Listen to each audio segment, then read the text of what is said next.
ஓம் சைராம், ஜெய் சைராம். என் அன்பின் பிரியமே, பகவான் தாரோ சீர்சாகர் என்பவர் பாபாவின் பக்தர். ஷீரடிக்கு ஒரு முறை தரிசனத்திற்கு வந்தபோது பாபா அவரிடம், ஓ சீர்சாகர், உன் தந்தை தீவிர விஷ்ணு பக்தர். அந்த சீரசாகரனின் பெயரை உனக்கு ஆசையாய் வைத்தார். வருடம் தவறாமல் பண்டரிபுரம் செல்வார். ஏகாதசி உற்சவமும் அன்னதானமும் செய்வார். ஆனால் நீயோ வீட்டில் செய்து வந்த பூஜையையும் நிறுத்திவிட்டாய். நைவேத்தியம் படைக்காமல் பகவானை பட்டினி போடுவது மகா அபச்சாரம். பகவான் எதையும் சாப்பிடுவதில்லை, ஆனால் தன் பக்தனிடம் எதிர்பார்க்கிறார். நீ ஒன்று செய், பகவானுக்கு நைவேத்தியம் செய்வதை மட்டுமே சாப்பிடுவது என்ற கொள்கையை கடைப்பிடி. அப்போதுதான் உன் தவறு புரியும் என்றார். அதற்கு சீர்சாகரோ, ராமன், சிவன், கிருஷ்ணன் என எல்லோரையும் நான் உங்களிடமே காண்கிறேன் பாபா என்றார். பாபாவோ, இருக்கலாம், ஆனால் தரித்திரப்பட்டவர்களுக்கு வீட்டில் வழிபாடு நடத்த தனி இடம் கிடைக்காது. அவர்கள் ஆலயம் சென்றே தங்கள் குறைகளை முறையிடுவர். அந்த ஆலயம் சரிவர நடைபெற, தூய்மையாய் இருக்க பணக்காரர் உதவ வேண்டாமா? கோவிலுக்கு வரும் ஏழைகள் பசியோடு திரும்பாது இருக்க செய்யப்படுவதுதானே அன்னதானம் என்று அழுத்தமாக கூறி சீர்சாகரை திருத்தி பண்டரிபுரம் சென்று ஆண்டுதோறும் அன்னதானம் செய்ய வைத்தார் பாபா. இவ்வுலகில் மனிதன் தன்னைத்தானே தேற்றிக்கொள்ளத்தான் அதிகம் போராட வேண்டியிருக்கிறது. அதற்கு காலத்தையும் மௌனத்தையும் நம்பிக்கையும் விட மிகச்சிறந்த ஆறுதல் வேறொன்றும் இல்லை. நீ எந்த சூழ்நிலையிலும் செய்த தவறை மறைத்து அடுத்தவர் மீது பழி போடாதே. முடிந்தவரை செய்த தீங்கை ஒப்புக்கொண்டு மன்னிப்பு கேட்டுவிடு. அதை அச்சமயம் ஏற்கவில்லை என்றாலும் பரவாயில்லை. தகுதியுள்ளவர்கள் மட்டுமே இவ்வுலகில் வெற்றி பெற முடியும். இதுவே காலத்தின் தீர்ப்பு. எவரையும் உயர்த்தி பிடிப்பதால் உயர்ந்து விடுவதும் இல்லை, தாழ்த்தி பேசுவதால் தாழ்ந்து விடுவதும் இல்லை. நீ உன்னுடைய ஆற்றலையும் கடமைகளையும் ஒழுங்காக செய். நீ எதையாவது மாற்ற விரும்பினால் முதலில் அந்த எண்ணத்தை மாற்று. நீ மாறாமல் எதுவும் மாறாது. நம்பிக்கையுடன் கூடிய முயற்சி எப்போதும் தோல்வியடைவதில்லை. எளிய வாழ்க்கையும் உயர்ந்த சிந்தனையும் இருந்துவிட்டால் எப்போதும் மகிழ்ச்சிக்கு குறைவிருக்காது.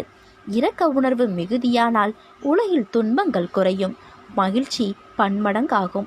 அது மட்டுமின்றி இரக்கம் ஒரு மனிதனின் ஆரோக்கியத்தை வெளிப்படுத்தும். அன்பு செலுத்தினால் மனிதன், இரக்கம் கொண்டால் புனிதன். எனவே கவலை கொள்ளாதே, இந்நிலை கூடிய விரைவில் மாறும். நீ எல்லா செல்வ வளங்களையும் பெற்று சீரும் சிறப்புமாய் நல்ல பெயருடன் நிம்மதியான மகிழ்ச்சியான வாழ்க்கையை பெறுவாய். கலங்காதே, அப்பா உன்னுடன் என்றும் இருக்கிறேன். நாம் செய்த புண்ணியமும் தர்மமும் நமக்கு இடம் தெரியாத இடத்தில், இக்கட்டான சூழ்நிலையில் ஏதோ ஒரு ரூபத்தில் நம்மை காப்பாற்றும். நீ எதிர்பார்த்தபடியே இன்று மஞ்சள் உடையில் உனக்கு நான் காட்சி கொடுக்கப் போகின்றேன். நீ என் மீது முழு நம்பிக்கையை ஏற்படுத்திக்கொள். நான் என் உண்மையான ரூபத்தில் வருவேன் என்று நீ எதிர்பார்க்காதே. உருவம் வேறாக இருந்தாலும் அது நானே என்று நீ உணர்ந்து கொள்ள வேண்டும். இனி உன் வாழ்வில் அனைத்தும் வெற்றியே. ஸ்ரீ சாய் சச்சரித்திரம் என்ற புத்தகம் உண்மையில் கடவுளின் அவதாரமே ஆகும். பாபாவின் சக்தி சச்சரிதத்தின் ஒவ்வொரு எழுத்தினுள்ளேயும் பொதிந்து கிடக்கின்றன. சச்சரிதத்தை வாய்விட்டு உரைக்கவோ, மனதிற்குள்ளாகவோ மனமும் குரலும் சேர்ந்து உபன்யாசமாகவோ பக்தியுடன் பாராயணம் செய்யும் பொழுது ஸ்ரீ சாய்நாதரின் தெய்வீக சைத்தன்யம் அந்த திசையை நோக்கி ஈர்க்கப்படும். ஒரு பக்தனின் அனைத்து உடல் சார்ந்த, உயிர் சார்ந்த, மானசீக நோய் சம்பந்தமான தொந்தரவுகள், கஷ்டங்கள், அனைத்து அதிர்வுகளும் ஸ்ரீ சாய் சச்சரிதத்தை பாராயணம் செய்யும் பொழுது அவை ஸ்ரீ சாய்நாதரின் தெய்வீக சைத்தன்யத்தை சென்றடைகின்றன. அவை அங்கு சுத்தம் செய்யப்பட்டு மீண்டும் பாராயணம் செய்யும் பக்தரை ஸ்ரீ சாய்நாதரின் அருள் நிரம்பிய அலைகளாக திரும்ப வந்து சேர்கின்றன. இது போன்ற சூழ்நிலைகளில் பக்தன் இகலோக சுகங்களையும் பரலோக சுகங்களையும் பெறுவான். கண்ணில் உறக்கமின்றி வேதனையில் துடித்த இரவுகளுக்கு முற்றுப்புள்ளி வைத்து விட்டேன் செல்வமே. அப்பா என்று என்னை நீ என்றைக்கு அழைத்தாயோ அன்றே உன் கையை நான் பிடித்து கொண்டேன். இனி என்னாலும் உனக்கு பொன்னாலே. எதிலும் முயற்சித்து தோற்பது என்பது தோல்வியல்ல, எதற்குமே முயற்சிக்கவில்லை என்பதே தோல்வியாகிறது. தேர்வு நடக்கும்போது வாத்தியார் அமைதியாக இருப்பதும், பிரச்சனைகள் நடக்கும்போது கடவுள் உதவாமல் இருப்பதும் நம்முடைய உண்மையான தகுதியை இந்த உலகிற்கு நாமே எப்படி நிரூபித்து காட்டுகிறோம் என்று காட்டத்தான். தலைவிதி என எதுவும் கிடையாது. எப்போதும் அச்சத்தில் இருப்பதை விட ஆபத்தை ஒரு முறை சந்திப்பதே மேல். இந்த உலகில் தலைவிதி என்று எதுவும் கிடையாது. எல்லாம் நீங்களாக தேடிக்கொண்டதுதான். வெறும் கையாகும் அளவிற்கு தர்மம் செய்யாதே. முகம் சிவக்கும் அளவிற்கு கோபம் கொள்ளாதே. குறுக்கு வழிக்கு போகும் அளவிற்கு பொறாமையை வளர்க்காதே. மனம் வலிக்கும் அளவிற்கு வார்த்தையை விடாதே. அடிமையாகும் அளவிற்கு அன்பை செலுத்தாதே. சண்டை உண்டாகும் அளவிற்கு விவாதத்தை தொடராதே. அமைதியை கெடுக்கும் அளவிற்கு ஆசையை சேர்க்காதே. பழி வாங்கும் அளவிற்கு பகையை வளர்க்காதே. மனம் வெறுக்கும் அளவிற்கு செயல்கள் செய்யாதே. கண்ணீர் வடியும் அளவிற்கு கவலைப்படாதே. நீ அடைவதெல்லாம் இறைவன் தந்த பரிசு. நீ இழப்பதெல்லாம் மற்றவருக்கு தரும் வாய்ப்பு. நேரங்கள் நேர்மையானவை, அதனால்தான் அவை யாருக்காகவும் காத்திருப்பது இல்லை.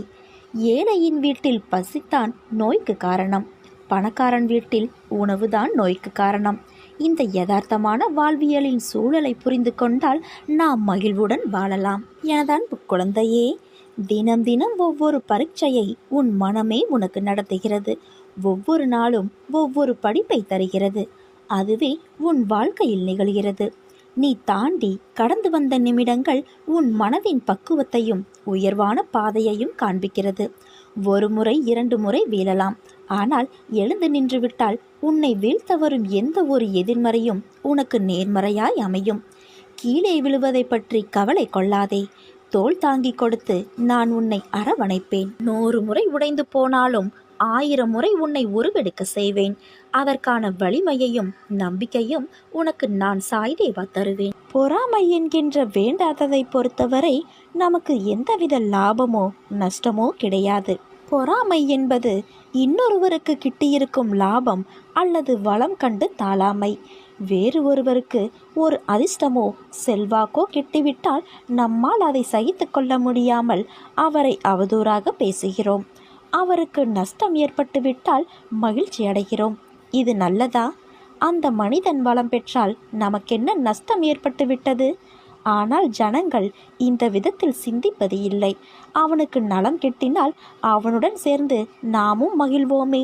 நமக்கு நலம் கிட்டியது, நாமும் பாக்கியசாலிகள் என எண்ணுவோமே. அதுவே நமது விருப்பமும் தீர்மானமாகவும் இருக்க வேண்டும்.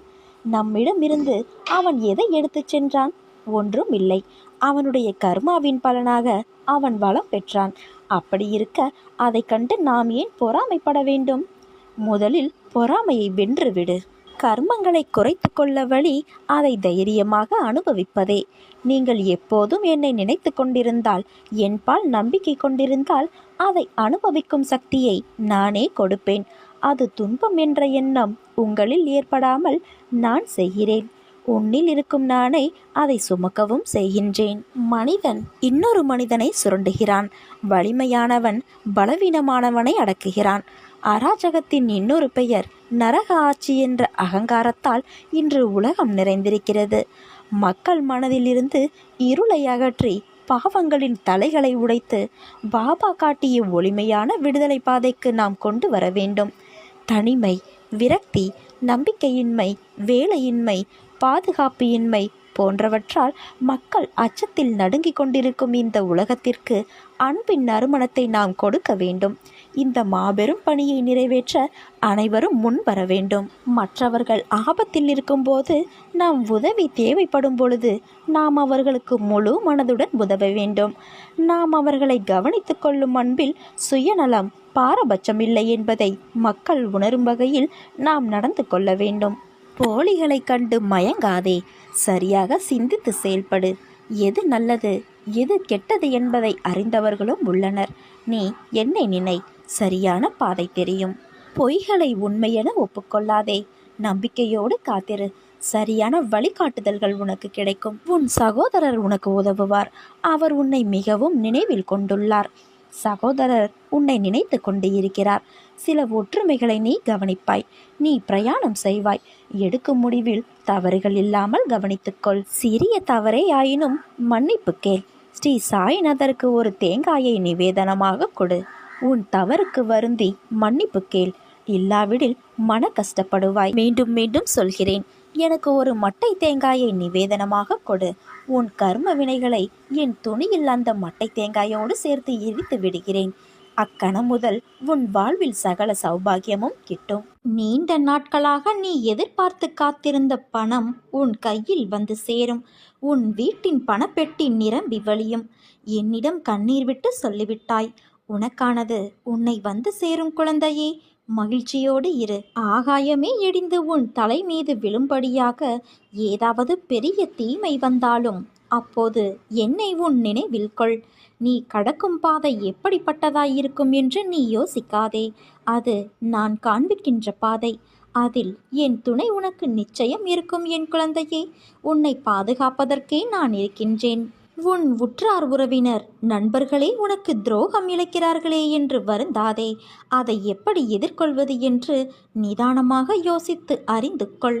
நட்பு பாசம் இல்லாமல் பணம் ஒன்றே குறிக்கோளாய் கொண்ட வியாபாரிகளான இவர்களுக்காக கவலைப்படாமல் உன் மனதை ரணப்படுத்திய நிகழ்வுகளை மறந்து உன் லட்சியத்தை அடைவதில் மட்டுமே நீ கவனம் செலுத்த வேண்டும். வாழ்க்கையில் சாதிக்க வேண்டும் என்றால் தேவையற்ற பேச்சை குறைத்து தீர்க்கமான செயல்களில் மட்டும் ஈடுபடு. இவைதான் உன் லட்சியத்தை அடைய செய்யும் உத்திகளாகும். வாழ்க்கையில் தோற்றுக்கொண்டே இருக்கிறோமே என்று கவலை கொள்ளாதே குழந்தையே. வெற்றி பெற வேண்டும் என்ற நம்பிக்கையும் உணர்வும் வாழ்வில் தோற்றதற்கான தவறை உணர்ந்து மறுபடியும் அந்த தவறு நிகழாமல் செயல்பட்டால் நீ வாழ்க்கையில் வெற்றி பெறுவது உறுதி. நீ செய்யும் எந்த ஒரு காரியத்திலும் மற்றவர்களுக்கு எந்த வகையிலும் துன்பம் ஏற்படாதவாறு யோசித்து செயல்படு.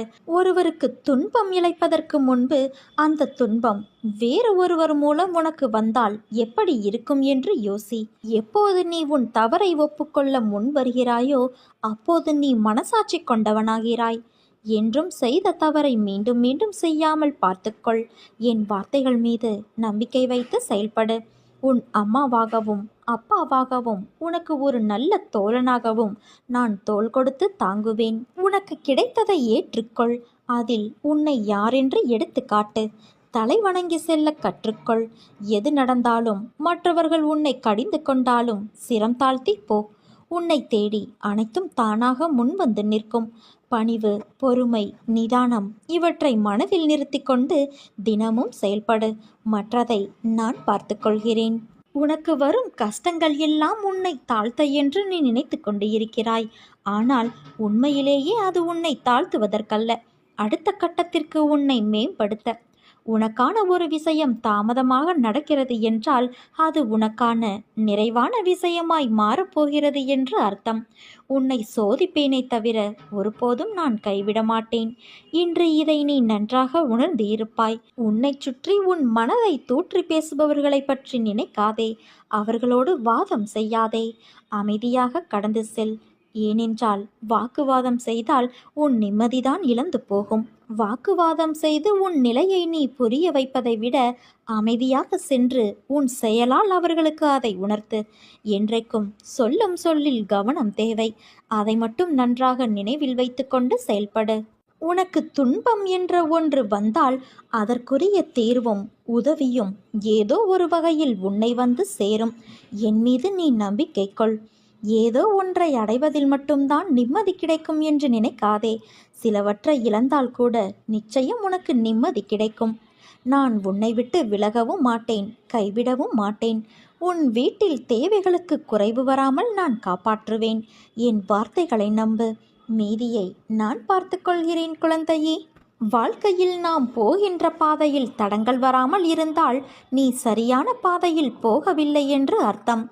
பாதையில் வரும் தடங்கள்தான் உன்னை முன்னேற வைக்கும். முன்னேற்றத்திற்கு வழிவரும் இடங்கள்தான் உன்னை நகர்த்தி பார்க்கும் தோல்வி ஒன்று. அந்த தோல்வி உன்னை தாழ்த்தவோ வீசவோ அல்ல, இருந்த நிலையிலிருந்து உச்சாணி உயரத்தை தொடுவதற்கு. என்றும் பழுத்த காயாகவோ கனியாகவோ பட்டுப்போய் நீ விழமாட்டாய் குழந்தையே.